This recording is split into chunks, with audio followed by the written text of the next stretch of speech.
आप देख रहे हैं न्यूज नाउ 24/7। ये लोकसभा चुनाव इस दृष्टि से बहुत ही विलक्षण रहा है कि मोदी जी के साथ साथ भाजपा और आरएसएस की विषाक्त विचारधारा से जुड़े कई और व्यवसायों में काम करने वाले लोग, कई पत्रकार भी उसमें बेनकाब हुए हैं। एक बहुत ही सभ्य, मर्यादित, संयमित दिखने वाले वरिष्ठ पत्रकार पत्रकारिता को कितने निचले स्तर तक ले जा सकते हैं, ये कल से वायरल हो रहे एक वीडियो ने दिखा दिया है। मैं तो रजत शर्मा जी से सीधे सीधे आज पूछना चाहती हूं कि जो अपशब्द रजत शर्मा जी ने कहे हैं, वो क्या उनकी आदत है, उनकी फितरत है, कांग्रेस और विपक्ष से उनकी नफरत है, या मोदी जी का चरण वंदन है? कांग्रेस प्रवक्ता रागिनी नायक ने इंडिया टीवी के मुख्य संपादक रजत शर्मा पर ऑन एयर गाली देने का आरोप लगाया है। लेकिन आप समझिए मैंने क्या कहा था, उसको मत मिसकोट करिए। मैंने कहा था कांग्रेस अगर 90 सीटें भी जीत ले तो उसकी जीत मानी जाएगी। नरेंद्र मोदी, ये दर्शक देख रहे हैं, आपने कहा था कोई बड़ी बात नहीं है, मैं सुन रही थी आधे घंटे। उनका आरोप है कि कार्यक्रम के टेलीकास्ट का वीडियो चैनल के यूट्यूब पर अपलोड किया गया था, लेकिन बाद में उसका आपत्तिजनक हिस्सा संपादित करके हटा दिया गया। हालांकि इंडिया टीवी ने ट्वीट के माध्यम से रजत शर्मा की तरफ से इंडिया टीवी की लीगल हेड रितिका तलवार द्वारा स्पष्टीकरण जारी किया है। स्पष्टीकरण में उन्होंने इन आरोपों को सिरे से खारिज कर दिया है। दरअसल 4 जून को चुनावी नतीजों के दौरान इंडिया टीवी पर एक कार्यक्रम में रागिनी नायक बतौर कांग्रेस प्रवक्ता आमंत्रित थी। 10 जून को रागिनी ने एक्स पर ट्वीट करते हुए लिखा कि ट्विटर पर ही उनके ध्यान में यह वीडियो लाया गया। उन्होंने वीडियो में रजत द्वारा उनको भद्दी गाली देने का आरोप लगाया। वहीं कांग्रेस नेता जयराम रमेश ने भी ट्वीट किया और कहा, रजत शर्मा एक प्रसिद्ध मीडिया व्यक्तित्व हैं। उनके अपने राजनीतिक झुकाव है, लेकिन कांग्रेस की एक प्रमुख प्रवक्ता जो एक महिला है के लिए इस तरह की अपमानजनक भाषा का इस्तेमाल करना पूरी तरह से अस्वीकार्य है और इसकी कड़ी निंदा की जानी चाहिए। इस मामले में बिना शर्त सार्वजनिक माफी की तत्काल आवश्यकता है। नमस्कार। आज की एक बहुत ही महत्वपूर्ण प्रेस वार्ता में सभी मीडिया बंधुओं का मैं स्वागत करती हूँ, अभिनंदन करती हूँ और इस्तकबाल करती हूँ। और अपनी बात ये कहकर शुरू करना चाहती हूँ कि हर आदमी में होते हैं 10-20 आदमी, जिसको भी देखना कई बार देखना। ये लोकसभा चुनाव इस दृष्टि से बहुत ही विलक्षण रहा है कि मोदी जी के साथ साथ भाजपा और आरएसएस की विषाक्त विचारधारा से जुड़े कई और व्यवसायों में काम करने वाले लोग, कई पत्रकार भी उसमें बेनकाब हुए हैं। मुझे लगता है कि आज की प्रेस वार्ता इसलिए भी महत्वपूर्ण है क्योंकि एक पत्रकार की बेटी होने के नाते बचपन से मैं ये सुनती आई हूं कि खींचो न कमानों को न तलवार निकालो, अगर तोप मुखातिब हो तो अखबार निकालो। तो चौथे स्तंभ, जो लोकतंत्र का चौथा स्तंभ है, उसकी निष्पक्षता और निर्भीकता पूरे लोकतंत्र के लिए कितनी महत्वपूर्ण है, ये बचपन से मुझे सिखाया गया। मैंने कई बार टीवी के डिबेट में भी ये कहा कि एक पत्रकार की कलम अगर झुकती है तो सिर्फ लिखने के लिए झुकनी चाहिए, ऐसा मेरे पिताजी हमेशा कहते थे। अब सवाल ये उठता है कि एक बहुत ही सभ्य, मर्यादित, संयमित दिखने वाले वरिष्ठ पत्रकार पत्रकारिता को कितने निचले स्तर तक ले जा सकते हैं, ये कल से वायरल हो रहे एक वीडियो ने दिखा दिया है। मैं तो रजत शर्मा जी से सीधे सीधे आज पूछना चाहती हूं कि जो अपशब्द रजत शर्मा जी ने कहे हैं, वो क्या उनकी आदत है, उनकी फितरत है, कांग्रेस और विपक्ष से उनकी नफरत है या मोदी जी का चरण वंदन है।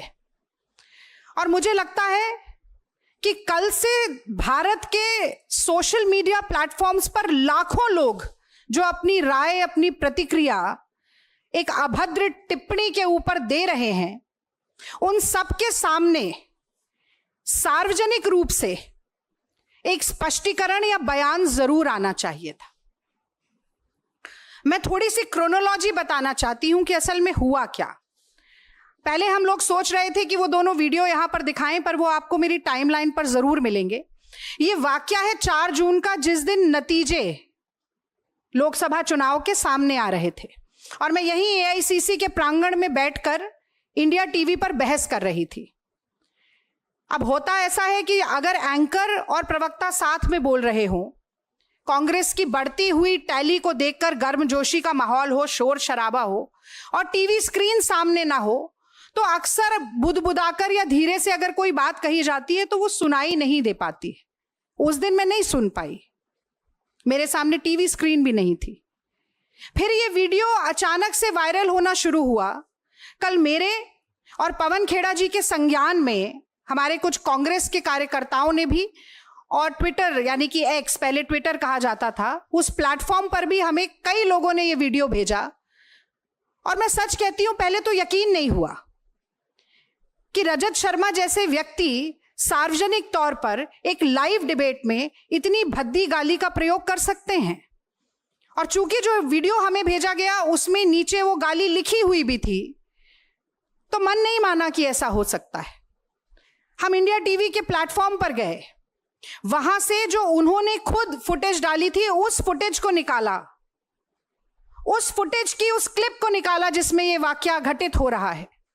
और वहां पर भी, जिसे अंग्रेजी में एक एक्सप्रेशन कहा जाता है अंडर द ब्रेथ, बुदबुदाकर, धीरे से, केवल इस बात पर कि मैं उन्हें टोक रही हूं कि कांग्रेस पर आज भी लगातार प्रहार मत कीजिए।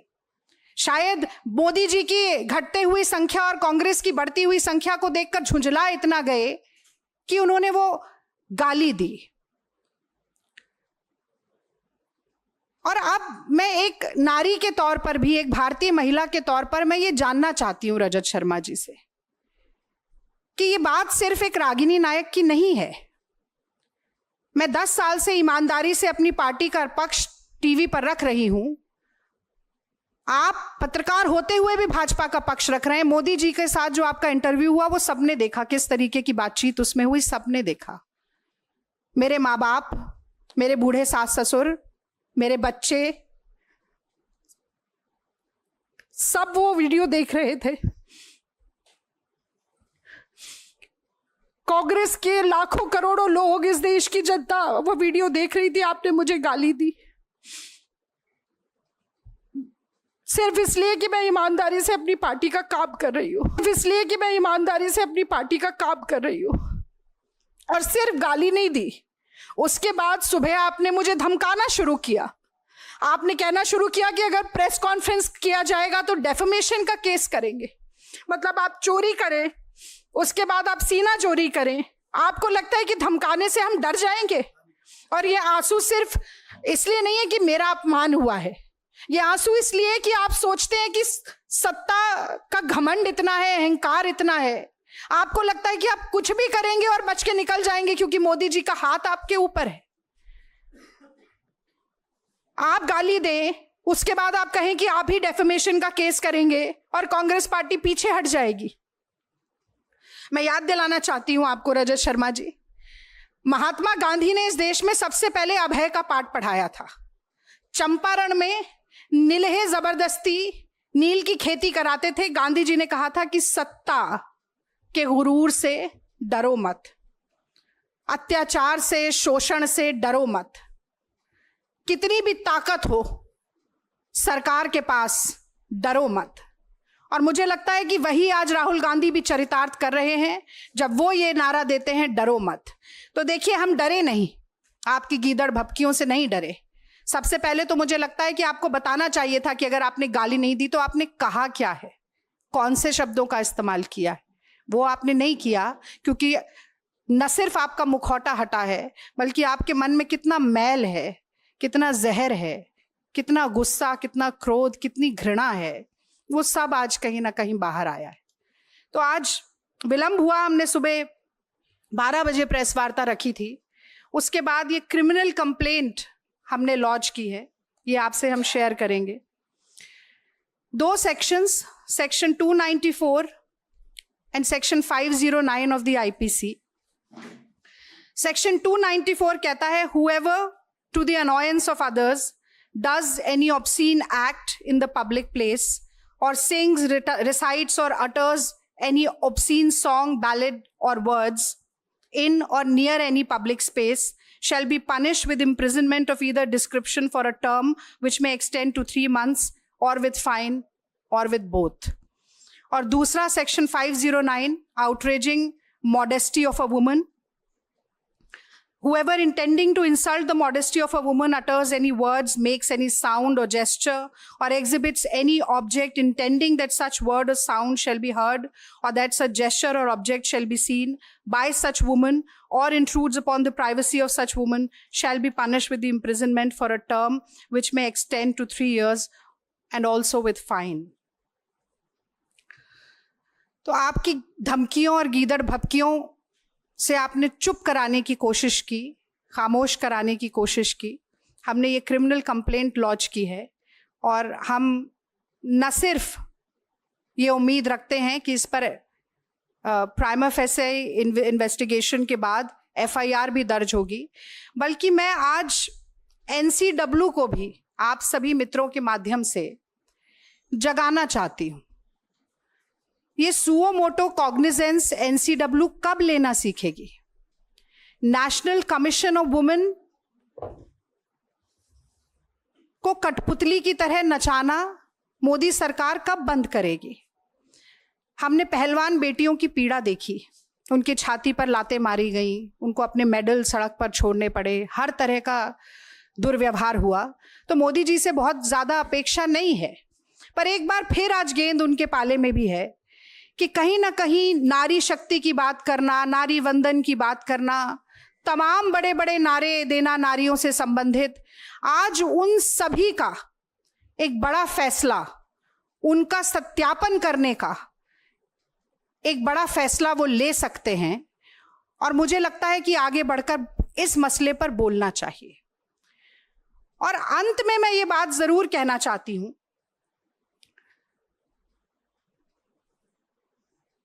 कि हमने पिछले 10 साल में देखा, विपक्ष के प्रवक्ताओं की घेराबंदी होती थी, विपक्ष के प्रवक्ताओं को कम समय दिया जाता था टेलीविजन के डिबेट पर, विपक्ष के प्रवक्ताओं को बहुत सी बार म्यूट कर दिया जाता था, भाजपा के प्रवक्ताओं को कवर फायर मिलता था एंकर की तरफ से।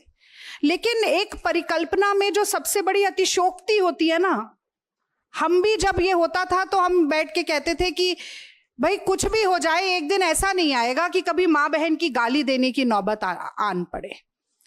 और मुझे लगता है कि उस भयावह परिकल्पना को चरितार्थ करने का काम, उसको यथार्थ में बदलने का काम जो रजत शर्मा जी ने किया है, अगर नैतिकता का एक अंश भी उनके मन में होता तो ये मुझे डेफेमेशन की धमकी देने के बजाय सार्वजनिक प्लेटफॉर्म पर, अब वो बहुत सारे एंकर से और भाजपा के ट्रोलर से और गाली दिलवा रहे हैं। आप जरा देखिएगा एक बार टाइमलाइन पे जाके, भद्दी से भद्दी गाली, खतरनाक से खतरनाक धमकी मुझे दी जा रही है।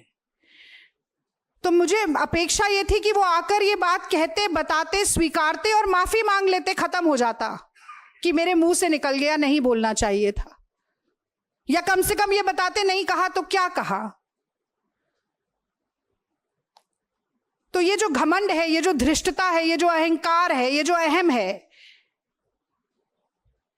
कि अगर सत्ता का हाथ मेरे सर पे है, मेरी पीठ पर है, तो मैं कुछ भी कर गुजरूंगा और मेरा कोई कुछ नहीं बिगाड़ सकता, इस घमंड को तोड़ना जरूरी है। इसलिए हम ये लड़ाई लड़ रहे हैं। और मुझे तो बड़ा आश्चर्य होता है, विद्यार्थी परिषद से संबंध रखते हैं रजत शर्मा जी, मुझे लगता है इनकी शायद ये प्रशिक्षण वहीं से शुरू हो गया था। और उसका वो एक अंग्रेजी में कहा जाता है, scratch on the surface and you will see the ugliness beneath. और वही कहीं देखने को मिला है। The perception, the pretence actually slipped.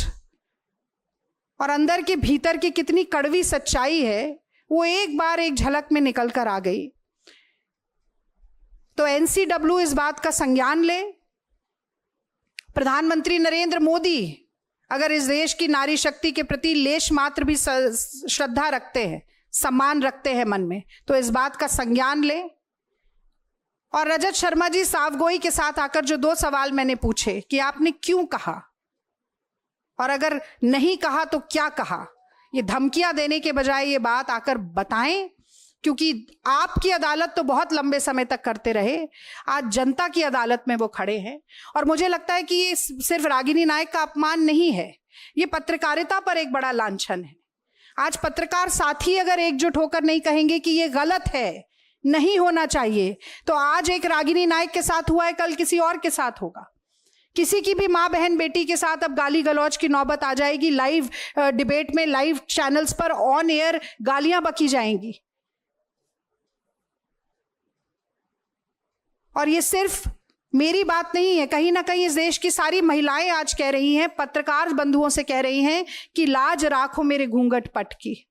और यही बात एक बहुत ही दुख भरे मन के साथ मैं आप लोगों से साझा करना चाहती थी इस प्रेस वार्ता के जरिए। आपको यह वीडियो पसंद आया हो तो इसे लाइक करें, हमारे चैनल को सब्सक्राइब करें।